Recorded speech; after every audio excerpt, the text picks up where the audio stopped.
Em nome do Pai, e do Filho e do Espírito Santo. Amém. Salve Maria Santíssima Virgem Imaculada. Querida irmã, querido irmão, a paz do Cristo ressuscitado habita em vossos corações. Hoje é dia 1º de julho de 2021. Estamos na quinta-feira, da 13ª semana do Tempo Comum. Primeira leitura, Gênesis capítulo 22, versículos de 1 a 19. O sacrifício de nosso pai Abraão.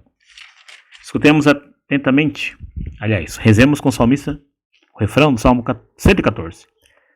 Andarei na presença de Deus, junto a Ele na terra dos vivos. Repetindo.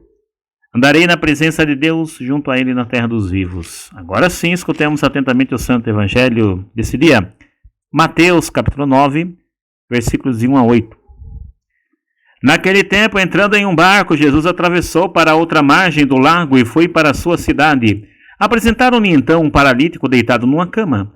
Vendo a fé que eles tinham, Jesus disse ao paralítico: Coragem, filho, os teus pecados estão perdoados.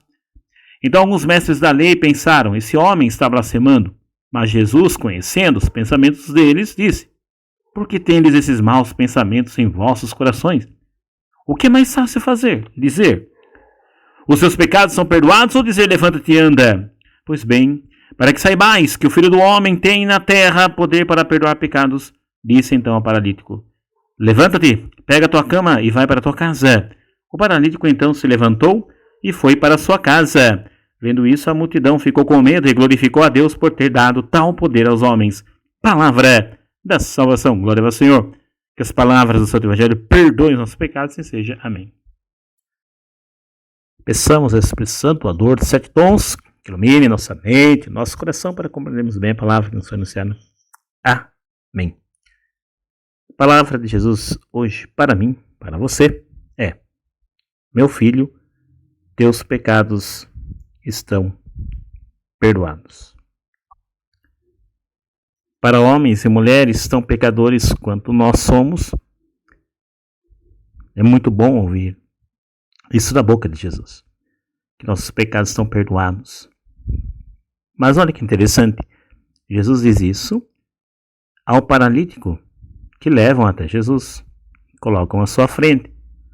Certamente a primeira coisa que a gente pensa que esse homem precisaria era ser curado de sua paralisia, voltar a caminhar com os próprios pés. Mas quando Jesus primeiro diz a ele: Coragem, filho, os seus pecados são perdoados, significa que Deus quer primeiro curar o coração daquele homem. Deus quer curar primeiro o seu e o meu coração. É a primeira coisa que Deus quer curar em nós, nosso coração. Isso só é possível se formos perdoados dos nossos pecados. Quem perdoa é Deus. Só Ele pode perdoar. Isso Ele conferiu à igreja quando nós vamos até o sacerdote e confessamos os nossos pecados. Confessamos tudo aquilo que nos paralisa, nos impede de viver na graça. De vivermos na graça, de vivermos as bênçãos de ser um filho de Deus. O pecado, ele trava o nosso progresso espiritual. O pecado impede o nosso crescimento na vida da graça, nas virtudes. E isso nos aprisiona, nos paralisando.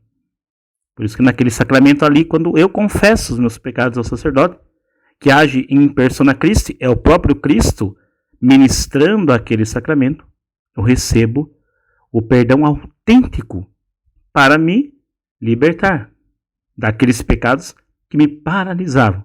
Todos eles, confesso-os, os acuso diante do ministro ordenado e recebo de Jesus o perdão.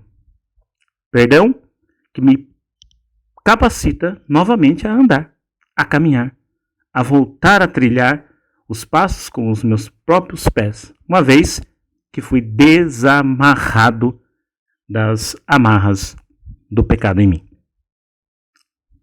Aceite. Mais do que aceitar, acolha a cura que Jesus quer oferecer para você.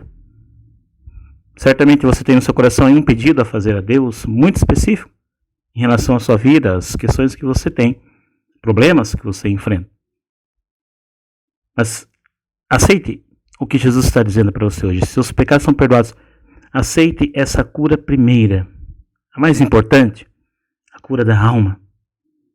Aconselho a cada um de nós a buscarmos um sacerdote assim que tivermos oportunidade e confessarmos os nossos pecados para recebermos o perdão. E que os sacramentos que nós celebramos faça com que em nossa vida os frutos sejam profícuos, sejam abundantes, de fato, sejam frutos de quem alcançou a graça do perdão. Isso nos fará oferecer a Deus um sacrifício que o agrade.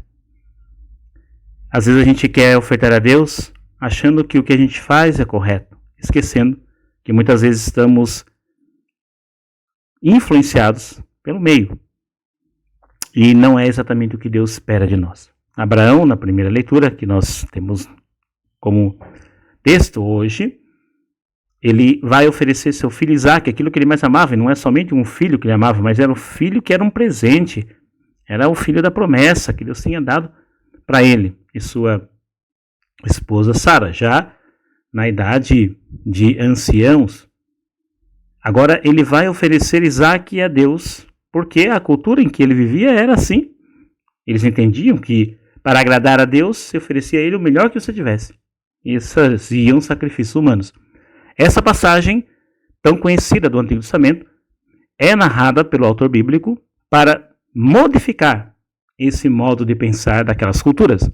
Abraão, não faça nada contra seu filho. É essa voz que vem de Deus quando ele já está no monte, pronto a sacrificar Isaque. Isaque seria sacrificado, depois seria queimado, um holocausto, um sacrifício.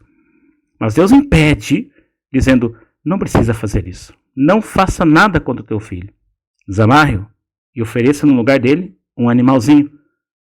E a partir de agora, você vai entender, Abraão, você e todos que vêm depois, sua descendência, aqueles que também tiverem a fé que você tem, que eu sou o Deus da vida e não o Deus da morte. Eu dou a vida e eu darei o meu filho para resgatar toda a humanidade. Claro que aqui a gente está, essa frase última nossa aqui é uma contextualização do Novo Testamento, haja vista que o que nós estamos escutando na primeira leitura está lá ainda no primeiro livro da Bíblia, não faz exatamente, não é a referência estrita ao sacrifício de Cristo, claro que isso vai ser depois, né? Aqui é apenas um tipo, uma figura, mas é o que a gente compreende e na transmissão da fé, conforme a gente vai compreendendo como Deus se revela, a gente vai entender que Cristo é, então, aquele Filho amado, único que Deus tem, que Ele ofertou para que nós fôssemos resgatados e salvos. Louvemos o Deus da vida, louvemos o Deus do amor e combatamos qualquer tipo de religiosidade ou ideologias que atacam a vida, que promovem a morte. O Senhor nos abençoe, nos livre do mal, nos conduz a vida eternamente. Louvado seja nosso Senhor Jesus Cristo, para sempre seja louvado. Amém. Em nome do Pai, e do Filho e do Espírito Santo. Amém.